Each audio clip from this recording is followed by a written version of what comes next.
Karbala के Karbala ले चल मुझे रोज़े शबीर पर दूंगा दुआ ले चल मुझे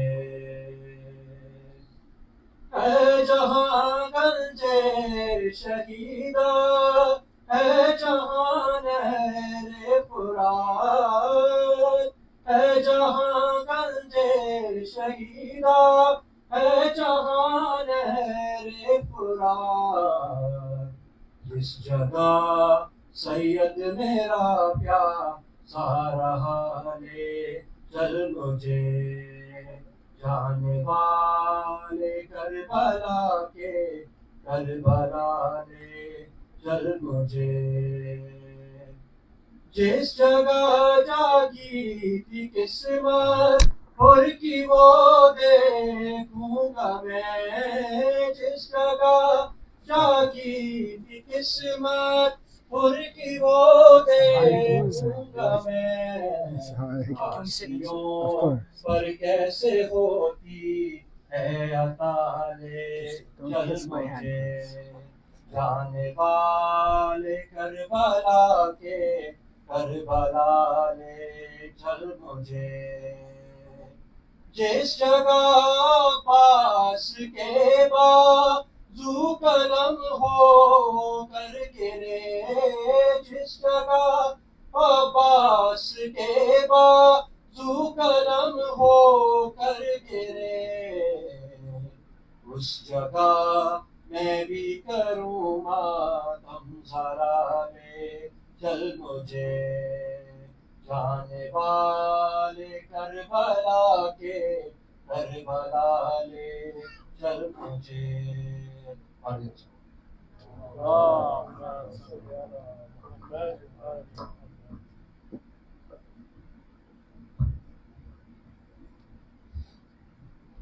alaikum everyone. Walaikum assalam.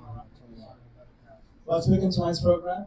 Please recite one Surah Al-Fatiha for one me, and please include the names of those on our memorial board, and your Imam and all the attendees, Muharram and sponsors of tonight's measures.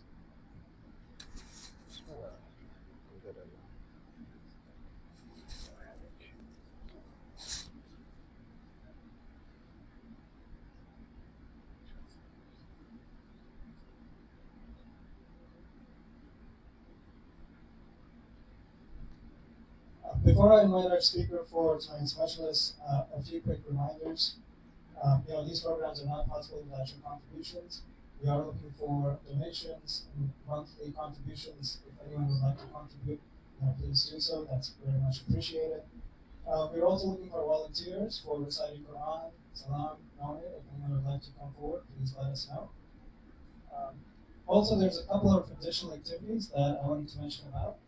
We have an art exhibit, as you may have noticed, walking through these doors here. They're just representing illustrated scenes of Karbala that we can look at and take inspiration from and remember the tragedy.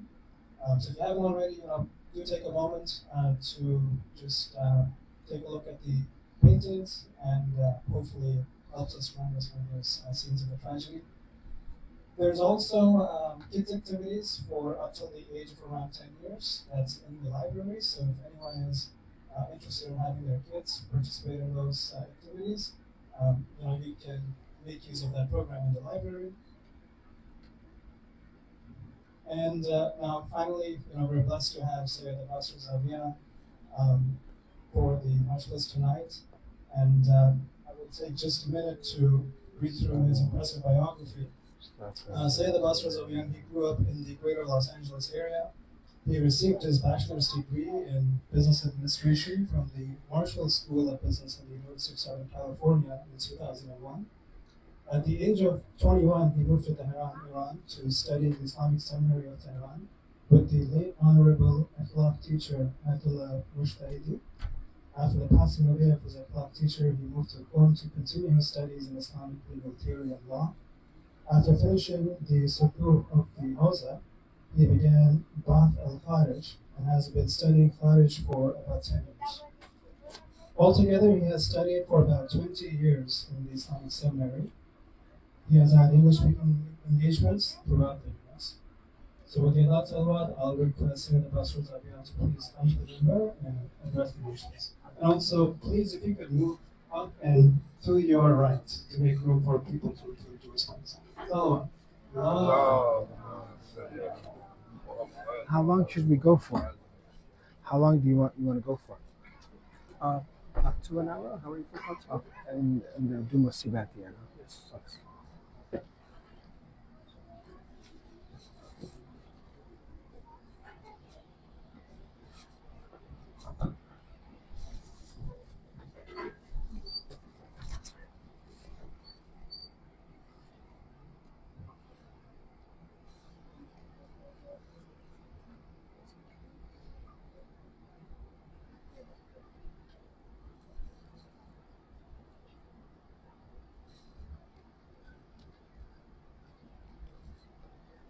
أعوذ بالله من الشيطان الرجيم بسم الله الرحمن الرحيم الحمد لله رب العالمين والصلاة والسلام على أشرف الأنبياء والمرسلين سيدنا ومولانا أبي القاسم المصطفى محمد اللهم صل على محمد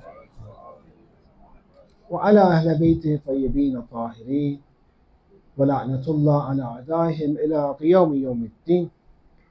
It is a great pleasure being here at the service of Imam Hussein alayhi salam and to be here at Zainabiyya. We send our condolences to the Imam of the age and to all of you for the coming of the month of Muharram. This is an unparalleled time period for us as Muslims, as followers of Ahlul Bayt alayhi salam, that we are blessed with having Imam Hussein alayhi salam as our Imam. And if you look at the vast amount of lessons and if the vast amount of learning that can be done in Muharram, some have compiled the lessons of Imam Hussein alayhi salam, and they said there's about 100 lessons to learn from Karbala, at least 100. Question, are these lessons only for example, male? No, they're also for female, because we have in the reality of Karbala the example of Lady Zainab alayhi salam, the example of Lady Ruqayya. You have different examples, the wives of Imam Hussein alayhi salam. So there's lessons for females, lessons for males. Is it Karbala, the lessons limited to, for example, old people? No. You have youth. For example, Qasim ibn Hassan alayhi salam, Abdullah ibn Hassan. You have youth. You have old people like Habib that were martyred. So if you actually look at Karbala and you see how much it has to offer, you see that the lessons of Karbala are for everyone. Even those that are very young here, those that are older, those that are male, those that are female. But before we start with the topic that we have chosen, tonight I want to talk about the philosophy of Azadari. Why do we do Azadari? Brothers and sisters, many of us, it is a good to have this feeling that when it comes to Muharram, we have this obligation. We say we have to come here. It is Imam Hussein has been martyred, we have to come here. Or sometimes our parents, when we're younger, we're raised in the US, we're trying to understand the importance of Majlis of Imam Hussein. Say, go towards the Majlis of Imam Hussein, it's good for you. It's disrespectful if you don't go. You have to go. But for many youth and many young people, they have questions and they want to analyze things by their mind and logic. And they want to know an answer. Why do we go to the Majlis of Imam Hussein alayhi salam? So tonight, I'm going to pose a few questions to get us ready to know the philosophy of why we mourn for Imam Hussein alayhi salam. The first question is this, is that why do we remember an event that has happened 1400 years ago? Imam Hussein's martyrdom has happened a long time ago, sometimes to new Muslims. The way they come to the majlis, they're new, they don't know. They sit down and they see us crying. They say, what happened? Someone just died yesterday? We say, no, it's 1400 years ago. They can't understand. How do you cry? Why do you remember something that happened so long ago? Can anyone here give me examples, or one example of how we remember people in society that have died maybe hundreds of years ago?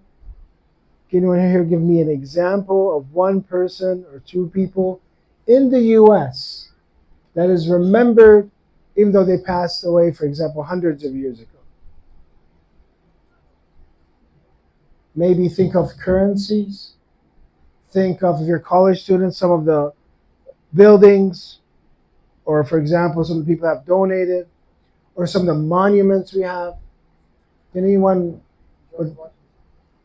for example, what do you remember? Where is he? He's in currency. What number is that? What currency is it? We should always give examples of more, like $100. Remember, $1 is not enough for us. So $1, you sure George Washington's on it? Are you sure? No, $100. I think it's 100 is Benjamin Franklin. That's a bench. Yes. Yes. So, for example, currencies, we have presidents. And when did when was the Constitution founded? 1787. And when did George Washington live? In the 1700s, I'm assuming, right? Okay. So that's about 300 years old that we have in the currency. Why? Because in the US, we feel that we have an obligation towards the founding fathers, as they call them. True or not true or whatever, I'm not going to get into that.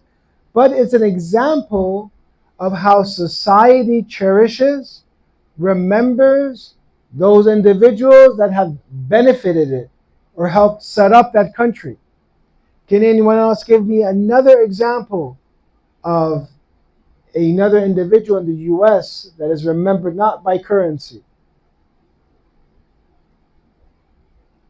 Maybe an airport, maybe a building, maybe a library. Martin Luther King, okay. Well, for example, a day we have for him. Yes, and that happened, though it's not hundreds of years ago. But so regardless, this is not something unique to the US. This is not something unique to one country. Every society has a way to remember those individuals that have benefited, and they feel an obligation to remember their name. Okay? This goes to inventors, this goes to writers, this goes to politicians, and this goes for religious figures. I mean, we still have, for example, Christmas in the US 2,000 years ago, for example. So therefore, did you say, so was it Santa Claus? No. Okay, that's not real. Okay. I didn't want to tell you that, but it's not real. Santa Claus. So anyways, so Imam Hussein alayhi salam, what he did, he fought against injustice. He did Islah. Islah means what? To rectify, to make good again. Islah, for example, in some languages, like in Persian, when they want to get a haircut, they say, I'm going to do Islah. Because their hair is, for example, too long, and they get a haircut. Imam Hussein alayhi salam saw that there are problems in society. There's misguidance. They are taking away Islam from the people. They are separating people from the path of Imam Ali alayhi salam and Rasulullah. So therefore he knew that the only way to wake people up was to shed his own holy blood. And Allah not only wanted this, Allah wanted him to take his family members, to take his children, in order to save Islam. So we as Muslims today, the fact that we are praying, the fact that we are fasting, the fact that we're monotheists, because if Yazid continued and the Umayyads continued, there would be nothing else left in Islam. I don't want to get into this historical debate that how Ahlul Bayt and how the family of the Prophet saved Islam for both Sunnis and Shias. But Imam Hussein alayhi salam knew that this dead end, the only solution was his holy blood. So therefore, are we indebted? Do we owe Imam Hussein alayhi salam the fact that we should remember him? Even though it happened 1400 years ago, yes. This is something that is very natural. This is something that is very normal. And usually most people don't have a problem with this so far.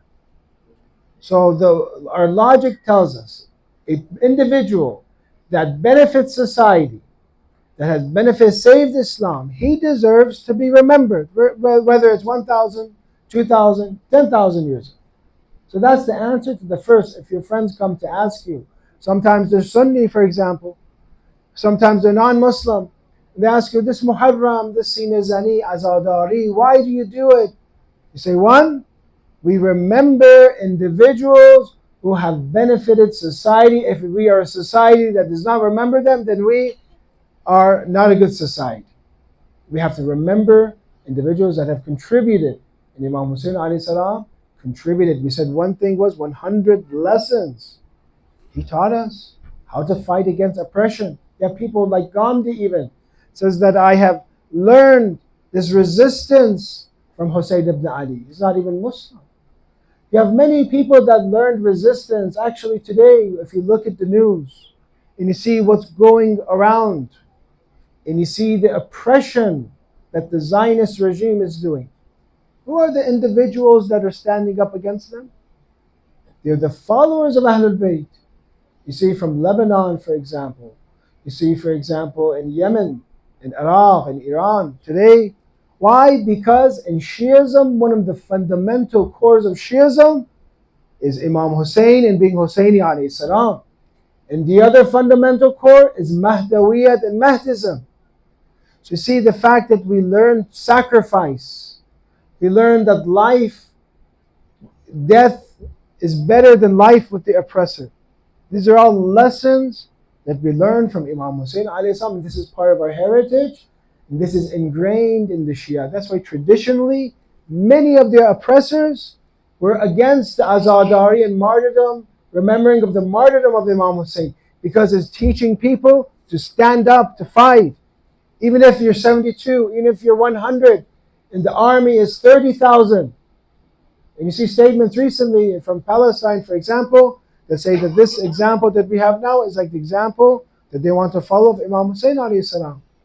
So therefore, when you have a rich heritage and culture and a university that can train in tarbiyat and teach you, why would we be neglectful of such a great event? So therefore, we are indebted to Imam Hussein alayhi salam to remember him, one. Two, because there are so many rich lessons of how to be a true human, how to sacrifice, how to sometimes have water, like in the story of Hazrat Abbas, in front of you and not drink because your master, Imam Hussein, did not drink for 3 days. These are lessons for us how to give, how to be selfless in a time where society is so selfish. Many great lessons. At a time that people are being shameless and dressing however they want, we see how important hijab and modesty was for Lady Zainab alayhi salam. So therefore, there are rich lessons, and because we want to benefit society, we remember events and occurrences that have happened, therefore for us to advance. That's the second part of this answer. So we remember Imam Hussein, so we can benefit, and we are obligated to him. Now this second question that might arise, and maybe here we can have some participate if they'd like. This is a little bit harder of a question.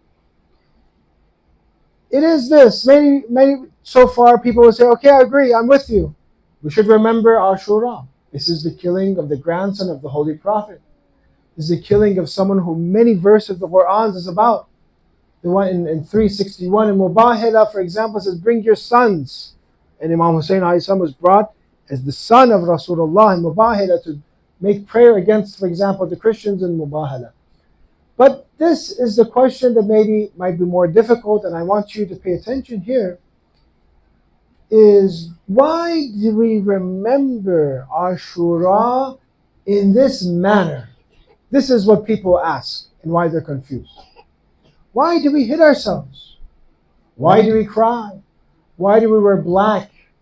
Why do we do zanjir zani? Why do we do tatbir, for example? Why sometimes blood flows? Why do you remember it this way? Why don't you guys? This is, I'm just going to be like, devil's Yazid's advocate. Why don't you just limit yourselves to just dialogues and discussions and books? Write poetry, write books about Imam Hussein. Why do you come out in the street and hit yourselves? Why do you remember it in this way, this fashion? Is there anyone here that would like to answer this question? Because today, this is a question, the first thing that we say, I'm Shia, they say, you beat yourselves, you hit yourselves. How can we answer? Yes. Maybe a form of process. So it is a form of protest, for example, to hit ourselves, that we are against what happened. That is part of it. Anyone else? Maybe from the sister's side? Yes. To spread the message more effectively, because maybe just intellectually is insufficient, we should spread it. Anyone else have any ideas you'd like to share? Why, if your brother in Islam tomorrow asks you, for example, he's not Shia, or if, for example, a child, sometimes they want to know, why do we do it this way? Why do we hit ourselves? Why are we so emotional about it? Why don't we just be intellectual? Yes. Show our love for Imam Hussein. To show the love for Imam Hussein. Very good. Okay, very good ideas so far in what you have said. I'm going to formulate it more into a little bit more precise argument. In this, what we have, we're in debt to Shahid Mutahari. He was a great author. He was actually shot and killed himself during the revolution of Iran. A person came up to him and shot him with a gun.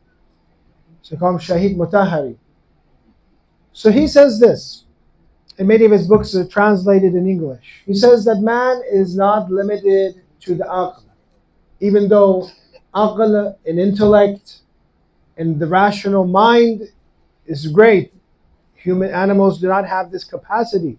If you look at the technology that we have and what we're coming up with, especially recently AI, that is going to be changing things. It's going to be a game changer. We developed this. We have a mind. Animals do not make artificial intelligence, for example.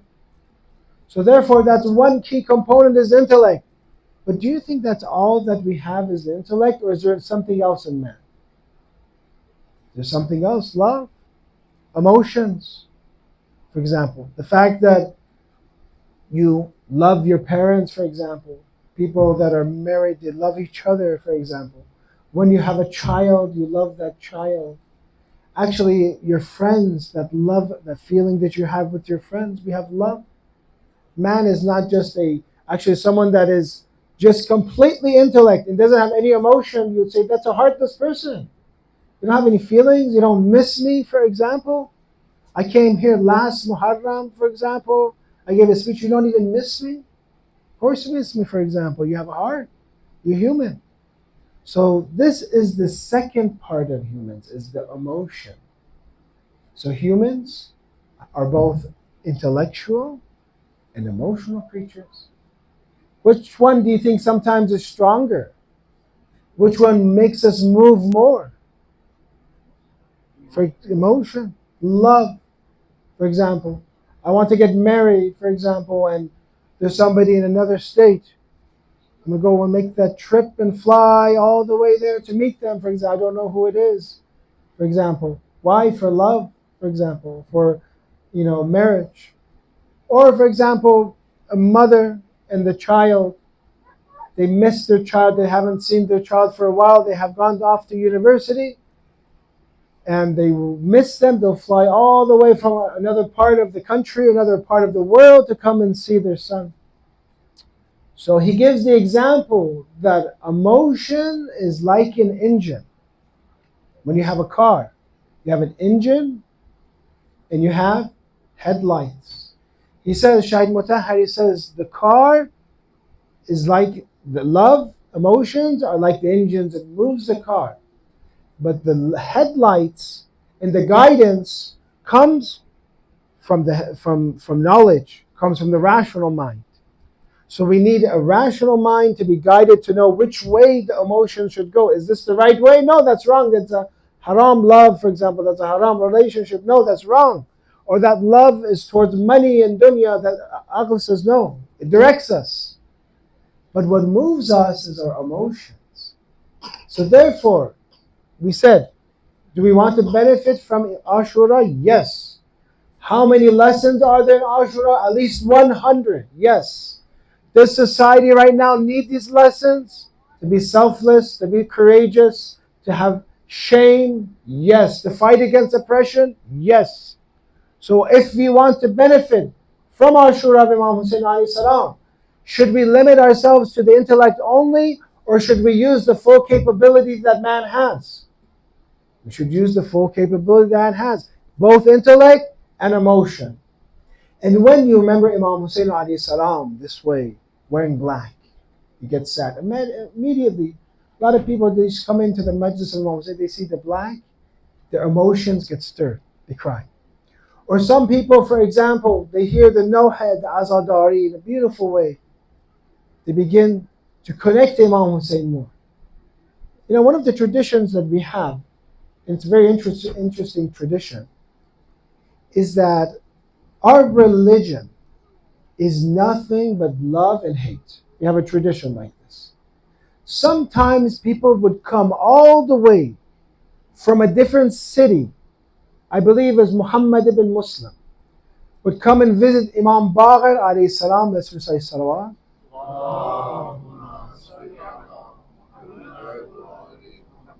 They would travel from Iraq, Kufa, all the way to Medina. Right? It's hundreds of kilometers, hundreds of miles. Sometimes in the middle of the night they would start. And they would reach the Imam. And they would say, I just came to see you. I missed you so much that I had to ride on this horse, ride on this animal, and come all the way to Medina. And the Imam would mention to him, هل الدين إلا الحب والبغض? Is religion anything else but love and hate? So love is a foundation of Shiism, of Islam. An Islam that has no love is worthless. Imagine a deen religion you have that just has do's and don'ts. Do this, don't do this. One of our friends that was getting into Islam, he said, it seems like Islam, everything that is fun made haram. Whatever is fun, that's haram. No, it's not like this. It's beneficial. Everything that is haram is mafsada for you. It's corruption. So imagine a religion that just has instructions but doesn't have that love in it. What kind of religion would that be? You'd be tired. You'd actually have, become a very dry person.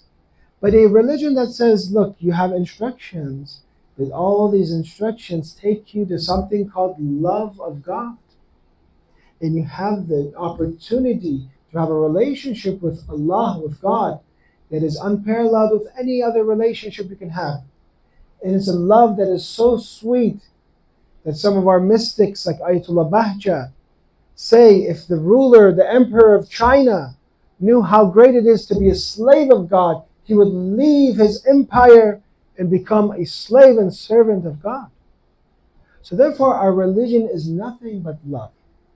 So therefore you have traditions. Again, sometimes they came to the Imams. Says, I name my children for you. We name them Muhammad, Ali, Fatima, Al-Hasan, Al-Hussein. Let's recite salawat. Allahumma salli ala Muhammad wa ala. And again, the tradition would be Hal ad-din illa al-hub. Is religion anything else but love? So love is a key component of religion. And the love of Imam Hussein alayhi salam actually is that engine. And you see how emotional we get, how sad we get, how much light and nur there is in the majlis of Imam Hussein. Maybe some of you, when you remember the best nights of your life, maybe those best nights were the nights of crying.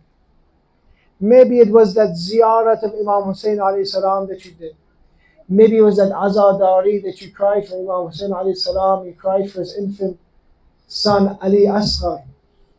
And you were crying for him and because you had ittisal and connection. But that love is what takes that nur and light of Karbala into your heart. That light is what transforms you. A lot of times you read lots of books, things make sense. But that love that you have, you say, look, brother, Imam Hussein will be sad if you do this action. You say, okay, I don't. Brother, for example, Imam Rada, Imam Sadiq says, don't wear gold for the milk. Okay, I won't. Because I love the Imam. Imam Ali alayhi salam, he used to feed the poor and take care of the orphans. I want to be like that. So the most effective way for us to transform ourselves is by love. Let me give you a story. Let's recite Salawat ala Muhammad wa ala Muhammad.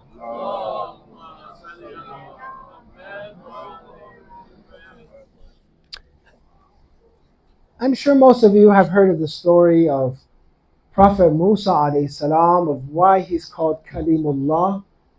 What does Kalimullah mean, and why is Prophet Moses called Kalimullah? Does anybody know? Because he spoke to Allah. Now, was it really God's voice, or was it through a medium? It was through a medium. But he had a conversation with God Almighty.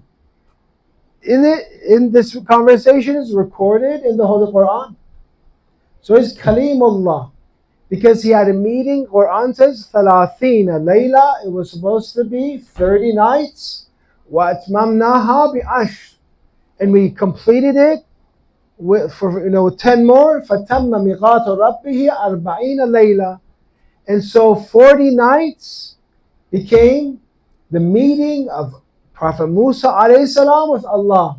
40 nights. And some say from 40 is where we get, like Prophet Musa alayhi salam met with Allah 40 nights. If you worship for 40 nights, this happens. Some say that 40 has a very specific significance.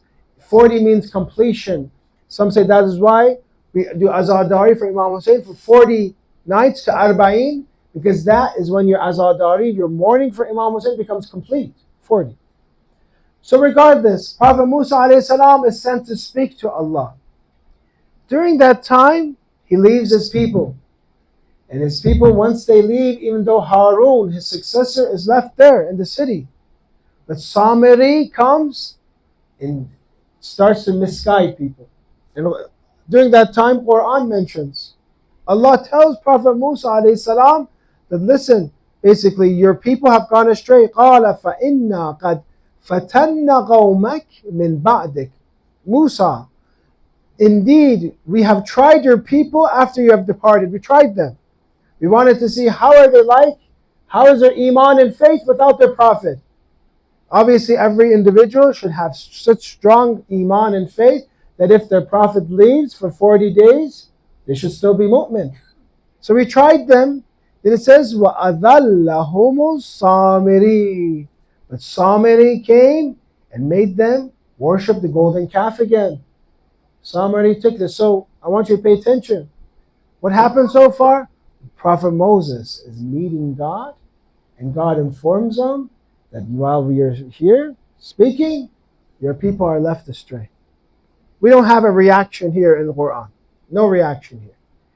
Then it says in the Quran that then Prophet Musa alayhi salam comes back to his people. وَلَمَّا رَجَعَ وَقَسْ Quran مُوسَى إِلَىٰ قَوْمِهِ قَدْ بَانَ أَسَفًا قال بئس ما خلقتموني من بعدي خلفتموني من بعدي. Says he came back to his people angry. Why did he become angry? Who can tell me? One time Musa alayhi salam was informed that his people went astray. Now he is watching and seeing them worship this golden calf. Which one has a bigger impact? Is when you see things. When you have that, which one brings your emotions? When you actually watch with your own eyes. Prophet Musa becomes so upset when he sees this, even though he was informed. He sees this, says, وَأَلْغَى الْأَلْوَاحَ وَأَخَذَ بِرَأْسِ أَخِيهِ يَجُرُّهُ إِلَيْهِ. He takes the tablets, throws them down, takes his brother Harun towards him. Angrily when he sees this, when he comes back to his people. This, one of the scholars says, is an example of when you see things and watch things with your own eyes, it brings up about the emotions compared to just knowledge itself, about reading something, being informed. That there's a difference with Prophet Musa alayhi salam watching his people commit polytheism and being informed with them committing polytheism. So this shows you that impact of watching things, seeing things in Karbala. The same thing happens. We reenact what happens. Sometimes there are plays. City of Knowledge has a very good play. It should be in a few weeks from now, or right? They have a very nice play. What is that play? Who here has gone to the play at City of Knowledge? Maybe some people were in it already, or were actors. What happens? You get a chance to see. Sometimes reading about Imam Hussein, it doesn't have that impact of watching a play in front of you. Reenact. Why? Because it brings you that emotion. Those that go to the play, they see everyone is crying. Most people are crying when it's happening because you're watching. And sometimes some countries, when they're doing that part, people physically go and attack Shimr. They think that actually Shimr is the bad guy that needs to get beat up, for example. Do not do that over here. But anyways, it shows you because when things are reenacted, it brings our emotion. So the second answer is, why do we remember Imam Hussein with emotion? The answer, very simply, is because emotions are one of the most important parts of humans. Religion is nothing but love and hate. And if you're going to benefit from the university of the martyrdom of Imam Hussein alayhi salam, the best way is to reenact it, to remember it, give the detail, talk about the maqtal, what happened, the stories, as if I'm there, I'm in Karbala, it's 1400 years ago, I'm there. And then when I come out, I feel like I'm a soldier of Imam Hussein alayhi salam. I feel I'm with Imam Hussein because my heart is there. So therefore, the best way to benefit is intellectual. Do I mean that we should not read about Imam Hussein? Does it mean that we shouldn't talk about the fada'il of Imam Hussein? No. Intellectually, but also emotionally. The third question, we'll end this tonight, is then why? Who can answer this? Okay, we should remember Imam Hussein alayhi salam because he benefited society. We can benefit from it. 2, we should remember Imam Hussein in this way, emotionally, because that is a complete way to remember him. And the third question now is, why in this tragic manner? Why with tears? Why with blind? Why with sadness? Who can answer this question? Why should we remember Imam Hussein? It was so sad.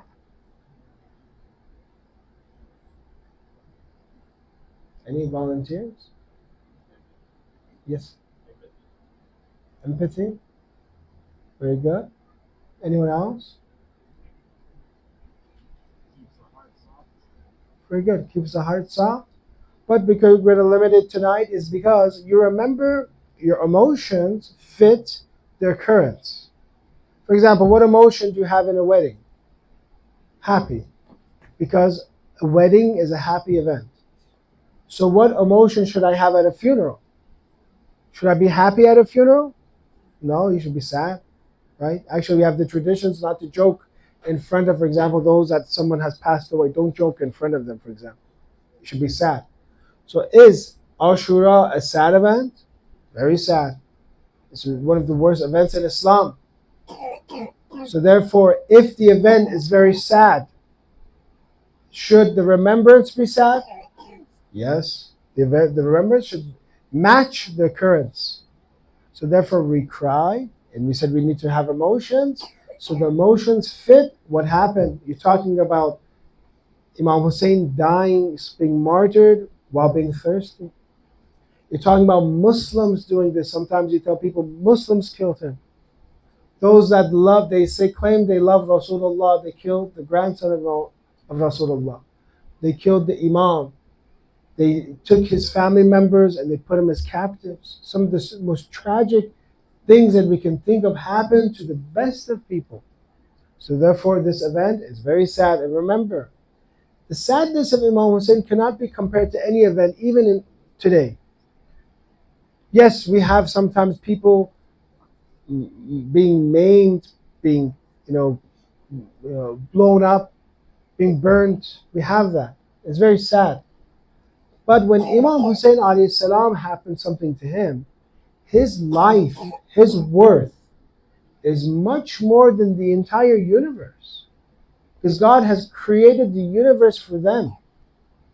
One of the scholars was saying that I might say this and maybe you might make fun of me for this. He says that I believe that just the clothing, the chador of Sayyidah Fatima is a philosopher. The chador, the abaya, the clothing of Sayyidah Fatima is worth more than the entire galaxies. So therefore, when you understand who Imam Hussein is, an infallible person, sinless, who had complete knowledge,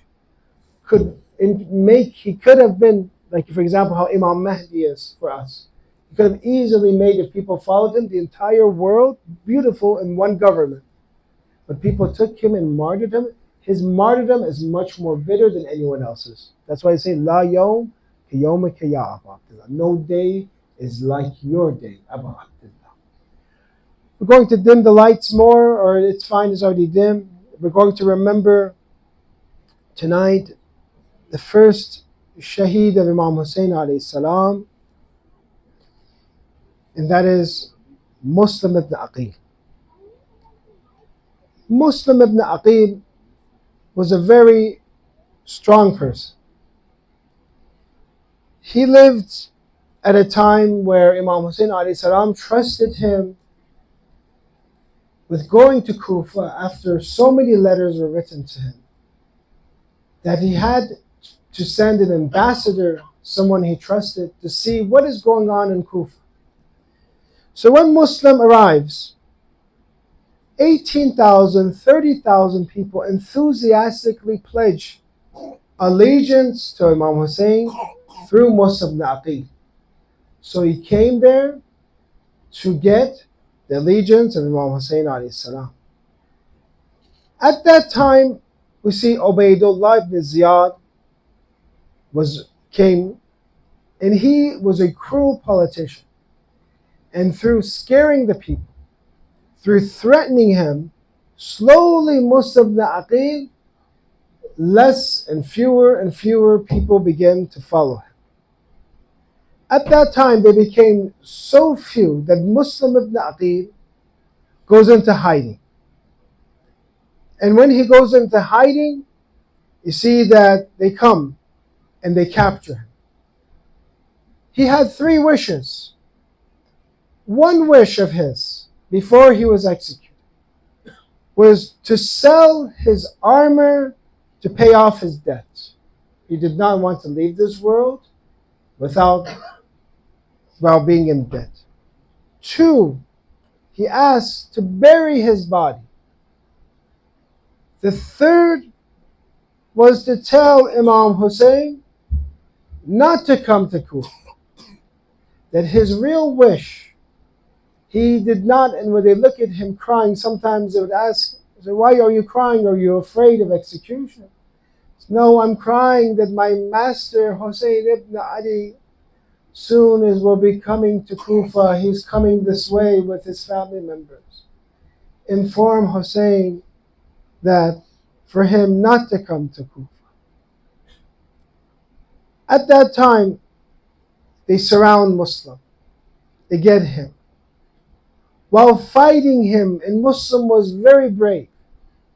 While fighting Muslim ibn Aqil at that time, some people were on the rooftop throwing stones, lighting torches at that ambassador that they before had pledged allegiance to. Here Muslim ibn Aqil has a similarity to Imam Hussein alayhi salam. How is Muslim similar to Imam Hussein?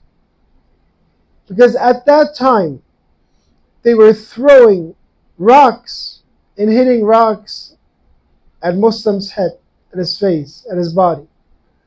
But soon Imam Hussein will be coming to Kufa. Soon he will be in Karbala. And they will be throwing rocks and arrows and spears at Imam Hussein alayhi salam.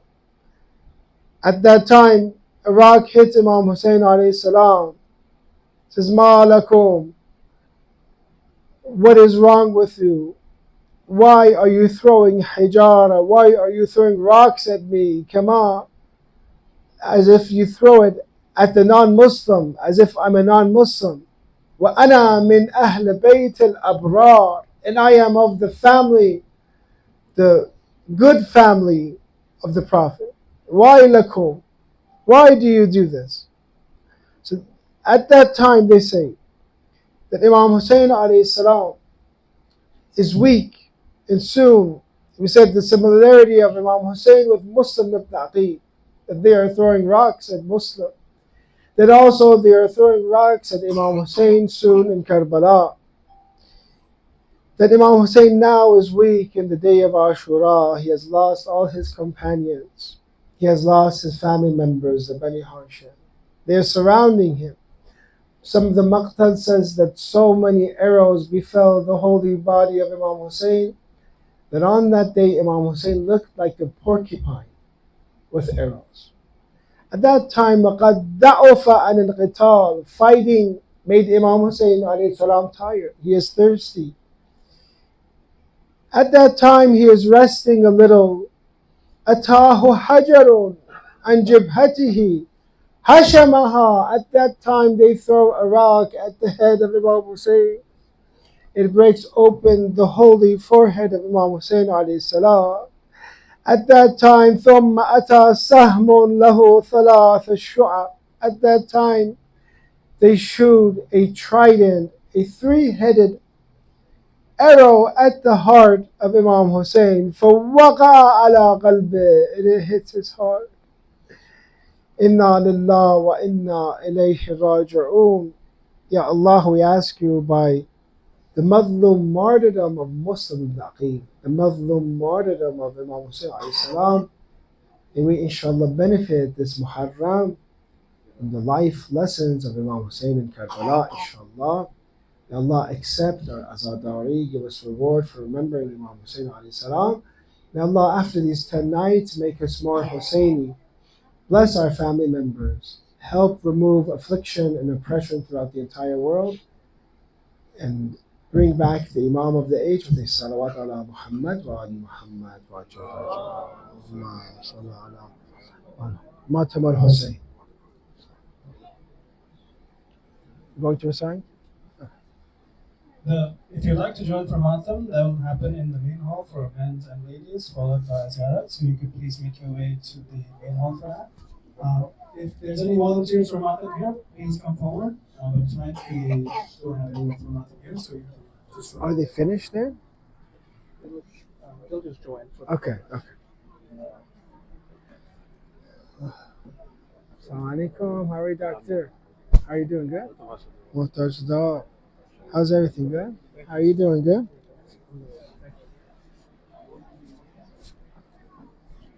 Assalamu alaikum, AK. Good to see you.